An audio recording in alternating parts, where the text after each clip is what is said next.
Hola, vamos a continuar la entrevista con Rafael Palacios. Y bueno, hoy hemos cambiado de escenario, estamos en su palacio, nunca mejor dicho. Y bueno, nos quedamos hablando de la manipulación de los medios de comunicación, de cómo los medios masivos dividen a la población y enfrentan en ideas opuestas, y hablamos un poco, concretamente nos quedamos hablando de un tema súper interesante y muy trascendente, que es el sionismo.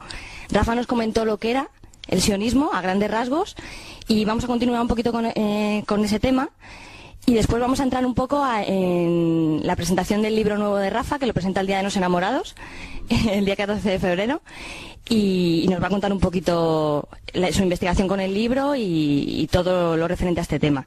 Así que bueno, pues quedándonos un poco por donde lo dejamos la última vez. Bueno, pues es un tema largo, ¿no? Pero básicamente, para resumir mucho la cuestión, el sionismo es un movimiento político que pregoniza la supremacía de los judíos en el mundo, y procede de la palabra Sion, que es el monte Sion, donde tiene que ver mucho con las profecías de los judíos. Entonces, diferencias entre judío y sionista. Judíos son todas aquellas personas que siguen la religión de Yahvé, para entendernos, aunque luego hay gente que se dice atea, pero en realidad siguen las costumbres, que es básicamente un ordenamiento bestial en el que está regulado todo en tu vida, hasta cómo tienes que dormir. Por ejemplo, por poner un ejemplo, en el Talmud se dice que no puedes dormir de espaldas, los hombres, porque te puedes empalmar por la noche. O sea, está absolutamente todo. Es una religión muy restrictiva, y pues precisamente por eso el ateísmo ha nacido del judaísmo. ¿Por qué? Pues porque es una religión tan opresiva que al final la gente se revuelve contra Dios. Lo cual no quiere decir que esos judíos ateos no sigan siguiendo, valga la redundancia, la religión, o sea, los preceptos políticos. Y de ahí que, aun cuando sean ateos, como fueron la mayor parte de los comunistas rusos, siguen siguiendo los preceptos del Estado de Israel, que es para lo que fue fundado. En el siglo XIX, Theodor Herzl ya dio la idea, seguidor de Rothschild, y para lo que se creó las dos guerras mundiales. La Primera Guerra Mundial se saldó con los primeros asentamientos judíos en el protectorado inglés de Palestina, y la segunda con la creación del Estado de Israel, después del exagerado mito del Holocausto. Es muy importante entender qué es el judaísmo, tal y como hoy se vive. En realidad es una distorsión del mensaje de los profetas judíos, precisamente, en los cuales siempre les conminaban a volver a la ley de Dios y abandonar la usura.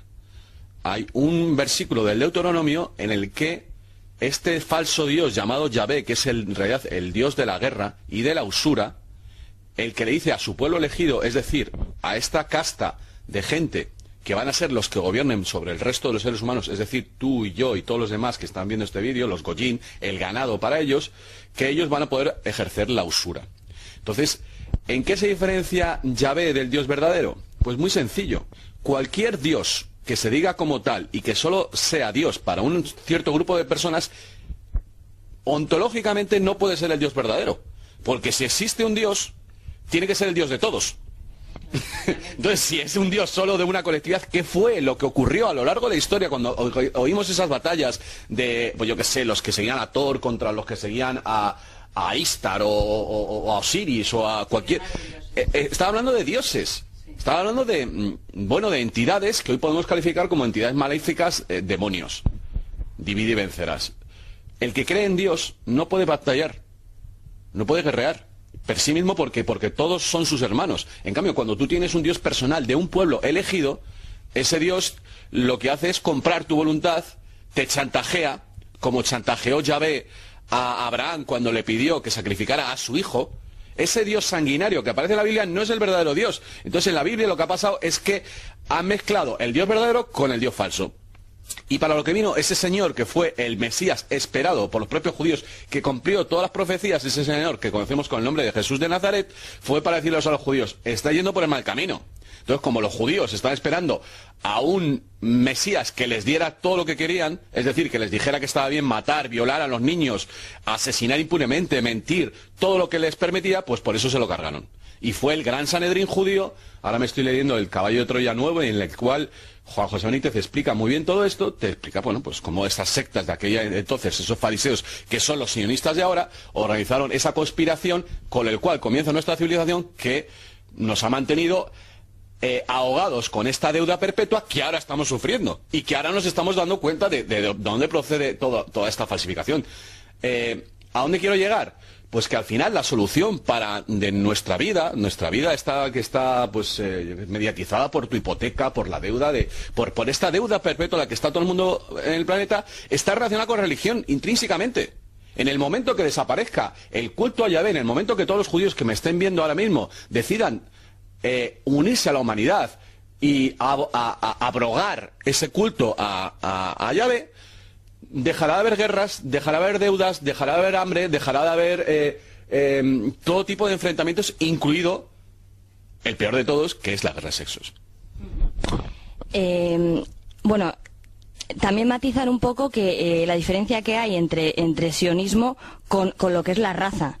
Un tema racial, que hay mucha gente que puede, por ejemplo, a Ron Paul se le ha catalogado, se le ha acusado de racista por antisionista. Entonces, para que la gente sepa un poco cuál es la diferencia entre una raza, que no es cuestión de raza, y una comunidad de intereses, que es el sionismo. Entonces, para que si puedes explicar un poquito la diferencia entre esto. Como bien ha dicho David Icke, recientemente estamos en una batalla de palabra. O sea, los magos de hoy en día se están enfrentando a través de la palabra, de la dialéctica. Y esta es una batalla en la cual gana el que consigue imponer, bueno, sus conceptos. Entonces, cuando nos han hecho creer que cualquiera que critique la usura es un antisemita, porque eso es lo que nos están diciendo, cualquier persona que se meta con el regalo que le dio Yahvé a los judíos, que es practicar la usura sobre los no judíos, es un antisemita. Incluso yo, que soy perfectamente semita. Me voy a poner así de un lado, de otro, para que veáis mi nariz, mis ojos, mi poco cabello y todo mi ser es absolutamente semítico. Yo soy el perfecto semita, porque da la casualidad que los hebreos y los iberos son el mismo pueblo. Por eso tenemos un río en España, en Teruel, pero que es un condado de Valencia o viceversa, ya no me acuerdo, en Ademuz, que se llama Hebrón. Porque, como bien ha demostrado el historiador Rivero Meneses, los hebreos vienen del río Ebro y los iberos es el pueblo del río Ebro. Ebro, ibero, hebro, ibero, hebreo, si le quitan la H. Entonces, ¿por qué ha habido siempre judíos en España? Pues que realmente los hebreos proceden de España. Entonces, entonces da la casualidad que en Israel el 80-90% de la población son rubios con los ojos azules. Y son askenazis, herederos de la tribu Khazar, que vivió en el siglo IX cerca del Mar Caspio. Esa gente se convirtió al judaísmo y son los que luego se fueron a vivir pues a lo que hoy es Polonia, Alemania, las repúblicas bálticas, Ucrania, sobre todo Rusia, y que luego crearon la Revolución Rusa, que es lo que me estoy leyendo ahora con el libro Bajo el símbolo del escorpión, que os recomiendo de verdad. O sea, realmente la Revolución Rusa fue una batalla religiosa del judaísmo contra la Iglesia Ortodoxa. Y cualquier tipo, o sea, todo lo que os digan es falso, porque están todos los nombres bien documentados. Entonces, lo que pasa es que se ha tergiversado la historia para que nos creyéramos, fíjate, que era una revolución de los obreros, cuando realmente los obreros nunca han estado peor que... O sea, se los cargaba Stalin y Lenin, pero vamos, pero por millares, es una salvajada alucinante. Entonces, bueno, hoy lo que estamos viviendo, lo que estamos a punto de suceder en Irán, lo que está pasando en Siria y lo que va a pasar en Palestina, está pasando ya, son guerras religiosas.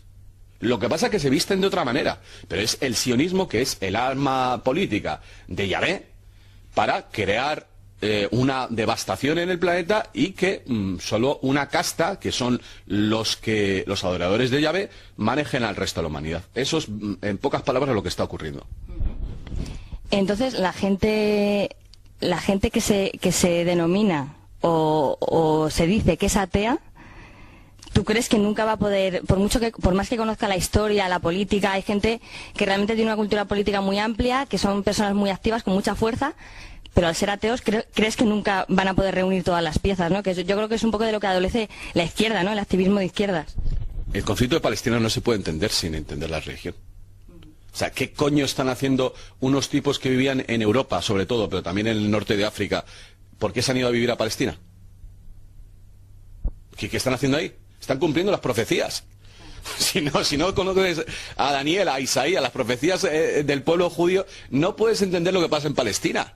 Cualquier tipo de análisis únicamente político, que evidentemente lo hay, se enfrenta con la realidad de que Israel es una teocracia. Y Israel es un país generado para hacer cumplir unas profecías que son preparar la llegada de su Mesías y conquistar Jerusalén. Realmente el conflicto de Palestina es la tercera cruzada. Sí. Hay que llamarlo con propiedad. Es la tercera cruzada que, como las dos anteriores, fueron dirigidas por los rabinos para conquistar Jerusalén. Porque Jerusalén es el lugar más espiritual de la tierra y algo tiene que haber ahí para que aquel que lo posea el mundo. Entonces, bueno, pues a los compañeros ateos que estén viendo este vídeo, que hay mucha gente de muy buen corazón, bloqueados con el tema espiritual por culpa de haberse pensado que el Dios de la Iglesia Católica es el verdadero Dios, que es falso. Bueno, hay que matizar, no es que sea falso. Muchos curas y monjas están realmente rindiendo tributo al verdadero Dios, pero la mayor parte de la Iglesia Católica está sirviendo al becerro de oro, que fue precisamente aquello con lo que Jesucristo se metió. Entonces, claro, mucha gente, muy buenas personas, asqueados de esa falsa religión, pues decidirá, si esto es lo que Dios quiere, yo soy ateo. Cuando no, cuando lo que tienen que ver es que realmente el Vaticano está gobernado por Jehová y por Satanás, que son la misma cosa. Hombre, a mí me llama mucho la atención el hecho de que el emblema de la Iglesia sea Jesús crucificado. O sea, eso ya directamente en sí no es que es el anticristo, su ídolo. Es que es como tan evidente que muchas veces se nos escapa, ¿no te parece? Es que estamos viviendo el emperador, la fábula del traje nuevo del emperador, es así, es tal como lo dices. O sea, ¿cómo vas a decir que tú eres seguidor de un tío cuando le estás mostrando en todo su sufrimiento? Lo que le estás mandando a la gente es el mensaje de que si tú eres como Jesucristo, te vamos a crucificar. Es un mensaje absolutamente sadomasoquista. En lugar de presentar a un Jesucristo pues triunfador, como cuando sacó a los usureros del templo de la sinagoga, pues lo presentas en el estado más cochambroso que puedes mostrarlo. Entonces, claro, no sacas al Jesucristo que se enfrenta con el poder. ¿Por qué? Porque eso haría que los cristianos se convirtieran en unas personas insumisas. Y realmente la Iglesia, para lo que ha servido, es para mantener al pueblo dormido, idiotizado y bajo control. Bueno, pues ya para concluir un poco con el tema este del sionismo, ¿en qué se traduce el sionismo a efectos prácticos? Es decir, esta gente, a grandes rasgos, ¿quiénes son? ¿O quién son la élite, los que encabezan este movimiento? ¿Y en qué organizaciones se mueven? Más o menos, ¿no? Porque, bueno, es un tema súper amplio, pero más o menos. Hombre, yo me estoy leyendo El caballo de Troya 9 precisamente para entender eso. Todavía no lo tengo tan claro, ¿sabes? O sea, se nos escapa. Lo que está claro es que tiene que haber una conexión entre los banqueros, que es un invento judío, y los rabinos. Entonces, cuando te pones a bucear en la historia de la Revolución Francesa, la Revolución Rusa, te encuentras que están los Schiff, los Warburg, los Rothschild, lo que ahora llamamos los Lehman, lo que ahora es Goldman Sachs, o sea, sus antepasados, Cunan Loeb. Estos han sido las personas que han financiado todas esas revoluciones. Pero yo sigo intuyendo, aunque todavía no he establecido esa conexión, que son los rabinos los que les dan las directrices a esos banqueros para actuar. ¿Por qué? Pues porque cuando llegamos al comienzo de toda esta historia del dinero, nos damos cuenta que han sido los rabinos los que lo han inventado la usura. Entonces, por pura lógica, estos banqueros que nos parecen que supuestamente a la gente que sigue la política les parecerá que son los que gobiernan, en realidad tienen que estar manejados por los rabinos. Esa es mi sospecha. Lo que pasa es que todavía no soy capaz de establecer... Bueno, me puedo imaginar, o sea, esos banqueros al final irán a la sinagoga y ahí, pues como le pasa a los cristianos. O sea, ¿por qué en realidad los jesuitas han estado gobernando los estados católicos, o el Opus Dei, o los Legionarios de Cristo? Pues porque esos Aznar, o Rajoy, o todos los nombres que quieras, incluso en México, tienen sus confesores. El caso de Woodrow Wilson, que fue el presidente norteamericano que metió a Estados Unidos en la Primera Guerra Mundial, había un tipo llamado Edward House, el coronel House, que era el que realmente le manejaba. Es el controlador. Entonces, muchas veces no es la persona que da la cara, que ha pasado la historia, la que realmente está manejando. Hay otros que están por detrás moviendo los hilos. Bueno, como creo que tiene mucho que ver todo este tema con el sistema monetario, tiene todo que ver, y con la crisis que estamos viviendo. El pasado año hemos vivido un movimiento que ha hecho mucha ilusión a mucha gente, ¿no? El 15M. ¿Qué opinas tú de este movimiento?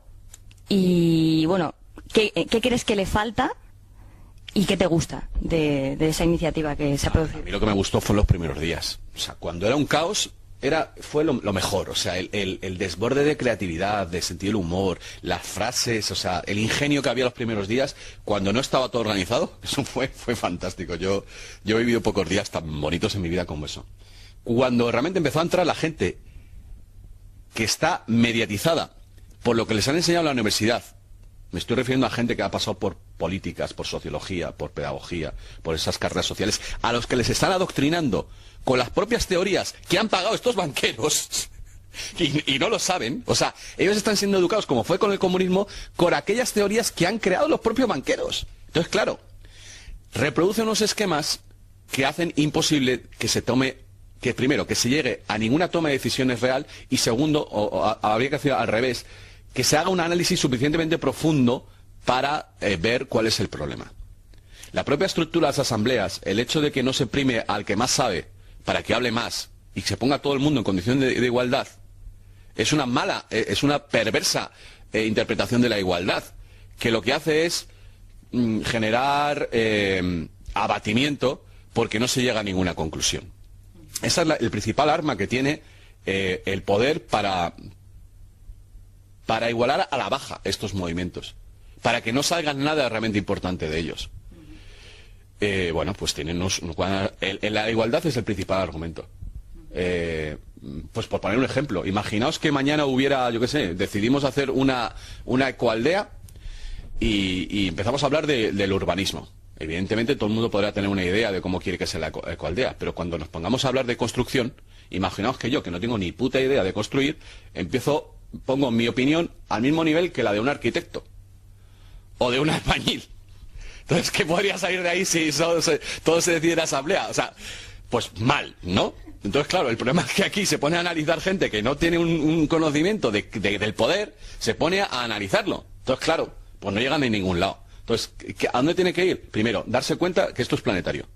Ninguna solución va a salir de un país. Tiene que ser algo planetario. Y hay que estudiar a fondo quién es quien gobierna. Y al final habrá que llegar a la conclusión, o sea, más tarde o temprano vas a llegar a la conclusión de que este es un problema que procede del comienzo de la civilización humana.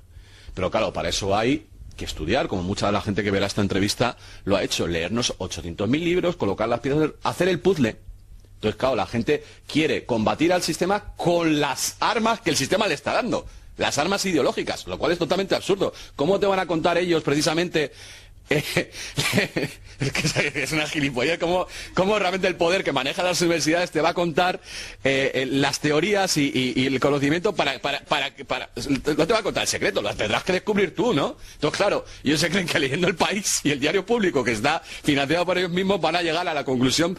Por favor, joder, es que a mí de verdad es que me dan pena, de verdad, siento pena, y conozco gente que está en todas estas cosas. ¿Le vas a permitir a un profesor de universidad que está viviendo del Estado que te diga cómo desmontar el sistema? Pero por favor, ¿dónde estamos? Hay que leerse a este señor. Este hombre sí que está diciendo algo. Y este hombre es un oficinista, es un señor llamado Félix Rodrigo Mora. La democracia, el triunfo del Estado, está analizando a fondo cómo nos han mentido. Pero claro, tiene que ser una persona que no esté cobrando del Estado. ¿Cómo una persona que esté cobrando del Estado te va a decir cómo desmontarlo? Por favor. Bueno, hablando de igualdad, presentas el martes que viene tu próximo libro, tu siguiente libro. Y bueno, en él habla de la conspiración que hay detrás del movimiento gay. Es un tema bastante polémico, ¿no? Porque enseguida tachan de reaccionario a alguien por hablar de esto, pero bueno, tú has desarrollado una investigación bastante profunda. ¿Qué observaciones te llevaron a querer investigar este tema y a querer meterte en este berenjenal tan complicado? Bueno, pues fue primero una observación directa. Pues en mi entorno. Pero de hace ya años. O sea, la primera persona que yo vi, que estaba viendo que había una moda, fue un amigo punky que tenía la cresta así, cuando teníamos 16, 18 años, que siempre había estado con chicas, se enrolló con una, que yo empezaba a llevar a saunas y a discotecas de ambiente, y al final este chico se volvió... Sí, la verdad es que era una pieza, y se volvió, me empezaba a encontrar los domingos cuando venía del rastro, y me lo encontraba así con los ojos así, y me decía que venía de una sauna, y al final, se metía muchas drogas, y pues yo lo he estado viendo. Mi investigación sobre el movimiento gay nace de la observación despierta de lo que ha estado pasando por la noche y de darme cuenta cómo la droga ha llevado a mucha gente a experimentar, como mucha gente me lo ha confesado. Es que yo tengo unos cuantos amigos que han probado el tema homosexual, como por otra parte se está ya diciendo en los institutos, que me lo han contado ayer mismo, que te están exhortando que pruebes. O sea, ha habido una serie de leyendas urbanas, que es lo que me ocupo de desmontar, comenzando por el 10% de homosexualidad procedente de Alfred Kinsey, el psicópata y violador de niños Alfred Kinsey, pagado por la Fundación Rockefeller, y a partir de ahí se ha estado generando en total unión con el movimiento feminista, con la durísima desvalorización de la mujer a través del uso del cuerpo de la mujer como elemento publicitario y de venta, de la brutal campaña para culpabilizar al varón de la historia de la humanidad, cuando han sido estas familias y estos seguidores de Jehová, hombres y mujeres, quienes nos han manipulado, y de resultas de eso, de una... habría que hablar... Es que hay que recordarlo, es que nos están machacando los hombres con el tamaño del pene, todo el rato, con la impotencia. Ayer estaba pensando, fijaos, el absurdo que es el tema de la impotencia. De verdad. Esto no lo cuento en el libro, pero es que hay cosas que no, son un poco más opiniones personales, pero de verdad que son de sentido común. La impotencia en sí está dicha como un problema de erección del varón cuando va a penetrar a la mujer. Pero si lo piensas bien, es querer poner la mente por encima del sexo. Y todo aquel que sepa de espiritualidad sabe que el sexo es un instinto más básico que la mente. En fin, es un tema muy complejo. Pero básicamente a tu pregunta la respuesta es, lo he ido observando. He ido observando cómo en la universidad, cómo se puso de moda el ser bisexual, cómo te otorgaba una categoría especial. Entonces, pues mi investigación ha venido a ver de dónde procede esto. Y he ido cada vez más atrás, hasta que me di cuenta que básicamente ha sido la élite del planeta, de Jehová también, la que ha estado practicando la homosexualidad. Y vamos a los faraones, por ejemplo. O sea, ha habido como dos leyes morales. Entonces ahora lo que simplemente ha ocurrido es que lo que ellos han estado practicando en secreto, aunque con las mismas supuestamente reprimían la homosexualidad, porque eso es cierto, pero mientras la reprimían ellos la han seguido practicando. Entonces lo que ha ocurrido es que ellos han decidido abolir las relaciones hombre-mujer y sustituirlas por la fecundación in vitro. Eso es un poco... Llego más lejos en el libro, pero básicamente es por ahí por donde voy. O sea que el trasfondo es, hay una intención de separar un poco al hombre y la mujer y la relación en una relación sana de comunicación, de afecto y de un poco de complementación, ¿no?, entre ambos. Bueno, pues volviendo a este señor de hace 2000 años, realmente se quiere encargar el amor. Y de hecho, en los garitos homosexuales no se juntan los hombres y las mujeres. Lo que hay es una política de segregación. Lo que quieren crear es una cárcel en la cual los hombres y las mujeres vayan cada uno por su lado. Y esa cárcel, aunque esto de los garitos es la prueba contundente de que existe, de que hay una segregación, realmente es mental. La cárcel está hecha a base de una programación dirigida al inconsciente, por eso es bastante difícil de detectar si no estás atento, a base de las películas, a base del cine, a base de las revistas, a base de los anuncios, para que tú sientas fobia al sexo opuesto. O sea, justamente lo contrario de esa palabreja que se han inventado para culpabilizarnos a nosotros de seguir nuestra naturaleza. Eso es lo que han querido, pero claro, para hacer esto hace falta, y volvemos al tema del dinero, hace falta unos sociólogos, unos psicólogos y una gente que sepa mucho de espiritualidad del lado oscuro para poder hacer, bueno, algo tan complicado como que aquello de lo cual procedemos todos, hombres y mujeres, porque todos practiquen este sexo, el otro o el de más allá, todos somos hombres y mujeres y todos hemos venido de lo mismo, que es que de un hombre metió la pilila en la vagina de una mujer. Todos han nacido así. Sí, de momento han nacido así. Hasta que se ha hecho la fecundación in vitro, que la crearon los nazis. Los nazis. ¿Os suena de algo? Los nazis. Y, bueno, pues han conseguido que ahora ya no haga falta que nos relacionemos. Pero fijaos incluso que cuando un homosexual, varón o hembra, compra, porque no es un alquiler ni nada, es una compra, se está comprando la vida, compra óvulos o espermatozoides, todavía la vida se está generando de una manera heterosexual. Porque tienen que juntar un óvulo y un espermatozoide. ¿Qué es un óvulo y un espermatozoide? Pues una mujer y un hombre en pequeñito. O sea que la naturaleza está ahí, incluso cuando la quieren pervertir, como están haciendo por otro lado con el tema de las semillas transgénicas. En realidad, el movimiento gay y las semillas transgénicas y las plantas transgénicas es lo mismo. Quieren acabar con la naturaleza humana. Bueno, independientemente de que pueda haber algún factor innato en la homosexualidad o no, ¿crees que hay una especie de ataques químicos que afectan al sistema hormonal de hombres y mujeres para que esto se produzca? Me refiero, pues estoy hablando de alimentación, de medicamentos y de ese tipo de cosas.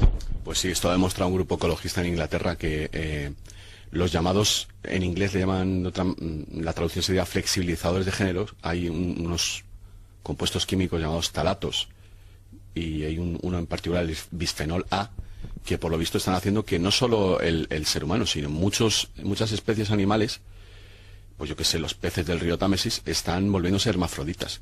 Entonces, la respuesta a esto es que recordar que hace pocos años el propio Ministerio de Defensa norteamericano admitió públicamente que habían estado creando la bomba gay, lo que llamaron bomba gay. No sé si te acordarás de esto. Pues eso lo ha contado.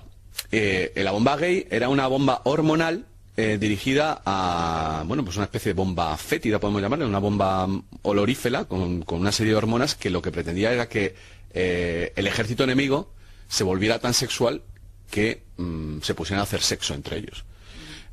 Hay que decir que esto luego han dicho que no llegaron a desarrollarlo, pero claro, habría que creernos si eso o no. Sí me gustaría comentar que en cuanto al tema del innatismo de la homosexualidad, está muy claro que solo hay, como he dicho, dos sexos y no hay ningún gen de la homosexualidad. Eso está plenamente demostrado. Entonces, a donde yo quiero llegar no es a condenar a nadie por su conducta, entre otras cosas porque a mí eso me la trae floja. Es decir, yo soy un defensor de la libertad. Cuando sí me preocupo es cuando es una cosa generalizada, como es lo que están haciendo ahora y están mintiendo a la población. ¿Y cuál es la mentira? La principal mentira es decirte que tú has nacido para no poder vivir el amor con el otro sexo. En realidad, están haciendo creer a la gente vivir en una cárcel. Le están diciendo no, le están condenando. Realmente los que le están condenando, el movimiento gay está condenando a la gente a decir, tú no vas a poder, no tienes derecho a vivir el amor del otro sexo. Tú fíjate qué jodido cómo están dando la vuelta a las cosas. Y la principal prueba es que hace un mes el movimiento gay organizó una campaña por Facebook para que dejara de venderse un libro escrito por un ex homosexual de apellido Cohen que daba una serie de pautas para superar la fobia al sexo opuesto, es decir, para volver a ser heterosexual. Y ese libro ha sido quitado de las librerías. ¿A dónde nos lleva esto? Es un razonamiento muy sencillo. El razonamiento es tan sencillo como que si mañana Rafa Pal decide hacerse homosexual, pues se vería como una cosa normal. Ahora, si alguno de los que nos está escuchando decidís un día, oye, ¿por qué tengo que renunciar yo al amor del otro sexo? Si decides dar ese paso, no te van a dejar. Y lo voy a repetir otra vez. No está permitido que nadie se salga de la secta gay. está prohibido. Todo aquel heterosexual que quiere volverse homosexual va a ser aplaudido. Pero si un homosexual decide ir a una consulta a un psicólogo o cualquier otro camino para superar la fobia del sexo opuesto, está prohibido. Entonces, después de esto yo creo que hay poco que hablar. Está claro que hay una conspiración para que los hombres y las mujeres vayan cada uno por su lado. Y en otros momentos, bueno, esto lo hemos hablado antes un poco tú y yo, en otros momentos que ha sido más censurado socialmente o perseguido o mal visto el tema de la homosexualidad, este cambio que ha habido a aceptarlo como algo que es como un icono de la libertad de cada uno, ¿qué crees que significa estos cambios que hacen en la manera de transmitir esa idea a la ciudadanía, a la gente? Bueno, no entiendo muy bien la pregunta, pero básicamente la manera en cómo lo han hecho ha sido a través de la intronización del sexo. Y eso ha tenido que ver mucho Freud con toda esta historia y la sexología que es hija de Freud. Al colocar el sexo como el principal motor de todas nuestras vidas, al hacernos obsesionarnos con el sexo a través de todas las películas que nos hemos chupado, que siempre al final acaba saliendo un polvo, de todos los mensajes que nos estamos comiendo los tíos por la calle, y ahora las tías también, con todos esos carteles ahí. ¿Tú por qué te crees que ahora en pleno invierno está lleno las marquesinas de los autobuses de tías en ropa interior y tíos? Te están lanzando unos mensajes para que estés obsesionado. Entonces, ¿qué ocurre? O sea, los psicólogos saben perfectamente que una de las maneras para educar, entre comillas, es decir, lavar el cerebro a las palomas, a las ratas, a los perros, es a través de la fase excitación-represión. A eso me refería. Excitas, pues con el quesito que le pones al ratón o la carne que lo colgas al perro, como hizo Pavlov, y al final, solo con olerlo, ya sabes que va a estar excitado. ¿Qué ha ocurrido? Que en los años 60, 70 se promovió el sexo salvajemente y luego a través de la guerra de sexos se ha cortado. De manera que, pues toda la gente que se ha acostumbrado a tener una vida bastante promiscua, como realmente las mujeres en su inconsciente tienen un pavor tremendo a enamorarse y a vivir el amor, porque está programado así, porque te están contando que si te enamoras tu marido te va a someter, te va a pegar, te va a matar, como están diciendo desde hace 13 años en España, pues ¿cuál es la otra opción que tienes para vivir el sexo o la afectividad? Yo es que en realidad pienso que es muy normal que la gente se haga hoy día homosexual, pues realmente no tienes otra opción. Estamos viviendo en monasterios, muchísima gente sola, entonces claro, esa necesidad afectiva que tiene el ser humano, como realmente en tu inconsciente está prohibido, y hay una programación que sería mucho más largo de explicarlo, pero muy profunda, pues la única opción que te queda es homosexualizarte. Y claro, esto han tenido que ser unas mentes que yo en el fondo admiro, ¿eh? Yo admiro a la gente que ha hecho esto en el sentido de que tienen que ser muy, muy, muy inteligentes. O sea, son tremendamente maléficos, pero realmente la programación, en la manera como está gestionada esta granja humana, que como dijo el gran Salvador Freixedo, que es el planeta Tierra, es una inteligencia cuasi divina. Y hay que decir que Lucifer, claro, era el mejor de los ángeles de Dios. O sea, que estamos hablando de que, bueno, hay que tener el respeto a este ser, en el sentido de que realmente sabe hacer las cosas. Bueno, inteligencia, que no es lo mismo que sabiduría. O sea, la sabiduría podemos recurrir a ella nosotros, ¿no? Que es un poco el discernimiento, el volver a sentirnos seguros, no vivir en el miedo y ese sentimiento de unión que lo ves todo de una manera global, ¿no? Entonces, eso sería la sabiduría. Y la inteligencia es esa capacidad de análisis que tienen ellos, ¿no? Y de frialdad, de ser mentales, ¿no? Al 100%. Son robots, no tienen sentimientos. La gente que gobierna el planeta no tiene sentimientos, son mentes frías, calculadoras, no hacen nada, no regalan nada. Si te dan algo, va a ser porque luego te van a pedir algo. Si te están poniendo, yo qué sé, las impresoras baratas, es porque luego te van a cobrar el cartucho súper caro. Claro. Siempre que este sistema te dé barato, ojo que te va a pedir muchísimo más a cambio. Y bueno, pues la prueba está en que realmente hoy sabemos que los artistas que llegan lejos tienen que vender su alma al diablo.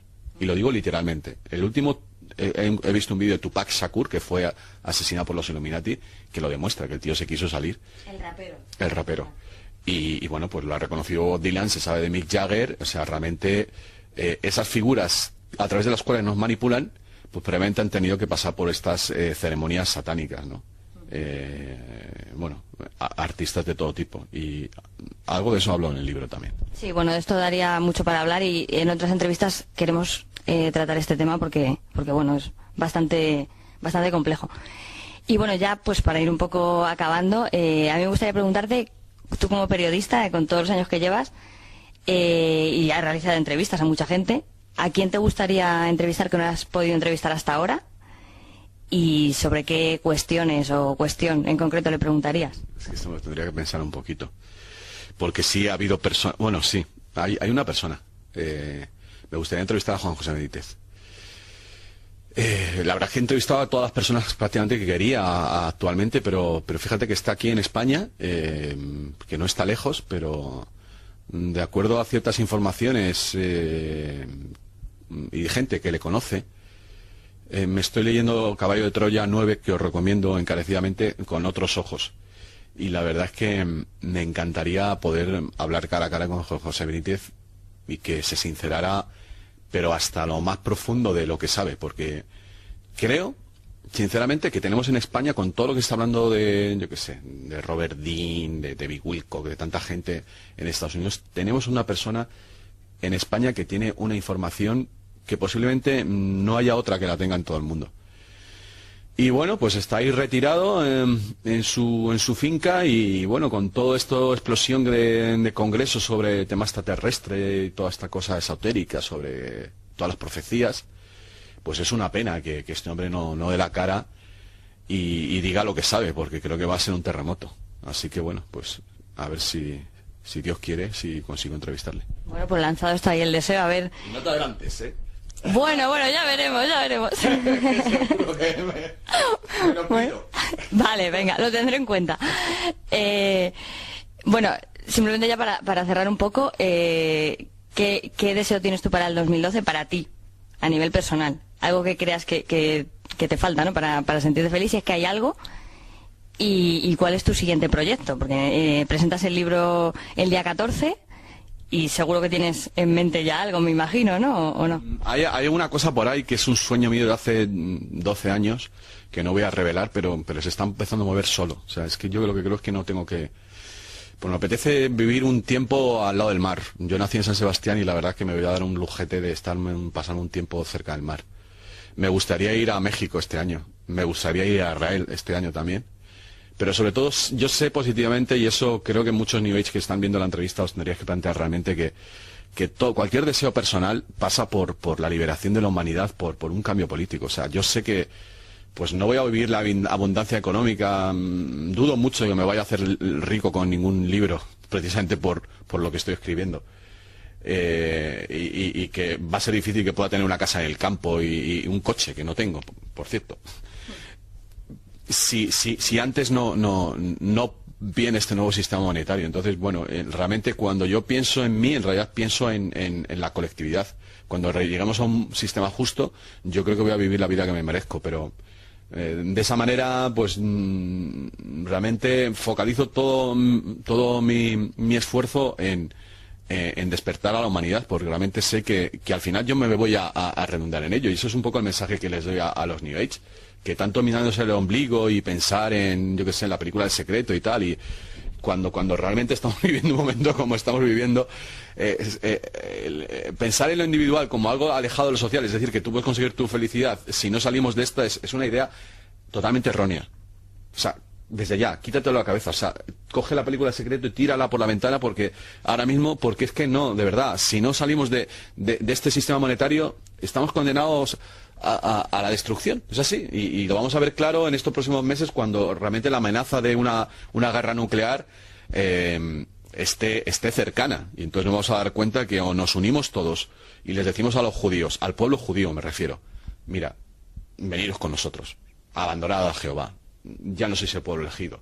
En ese momento entonces todo se va a arreglar, pero claro, para eso hay que superar muchos miedos a decir lo que verdaderamente piensas y a que te tachen de no sé qué cosas, que bueno, espero haber resuelto esos problemas con esa entrevista, porque realmente son unos argumentos muy sencillos. O sea, no, tú que me estás viendo no tienes ninguna culpa. No tienes culpa de nada. O sea, lo único que tienes culpa es cuando no te atreves a decir la verdad. Y lo demás son cosas que te están generando esa misma gente que te quiere manipular.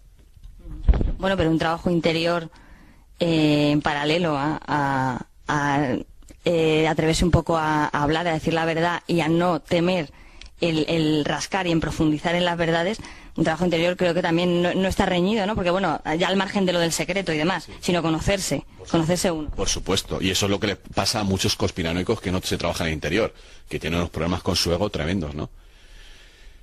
Es que hace falta rehacer todo. Tenemos una fobia a las jerarquías, a la autoridad, por ejemplo.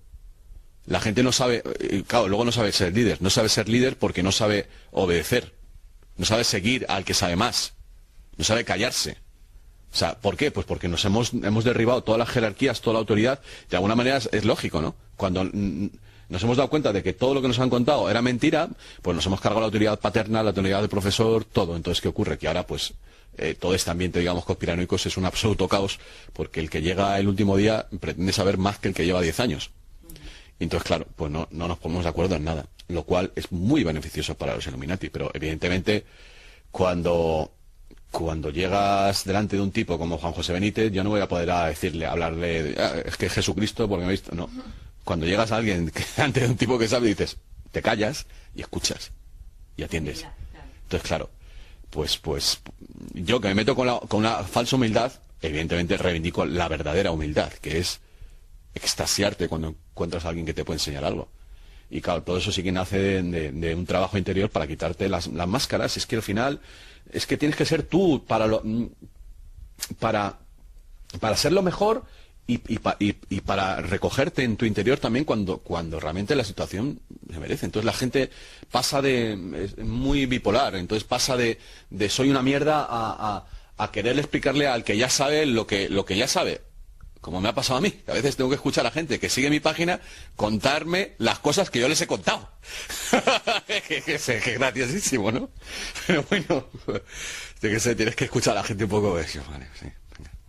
Ah, sí, los que entré, sí, los Illuminati, sí. Bueno, Rafa, muchísimas gracias por la entrevista y bueno, esperamos que haya muchísimas más. Y nada, pues agradecerte mucho esta charla que hemos tenido, muy interesante. Y nada, el día 14 estaremos ahí en la presentación. Así que muchísimo éxito con tu libro. Será en el Ecobar de la calle Villalar 4, que está al lado de la Puerta del Alcalá, calle Serrano Alcalá. Y nada, pues todos aquellos que estéis en Madrid, la verdad que me encantaría veros por ahí. Descuentos para todos aquellos que llevéis a vuestra madre.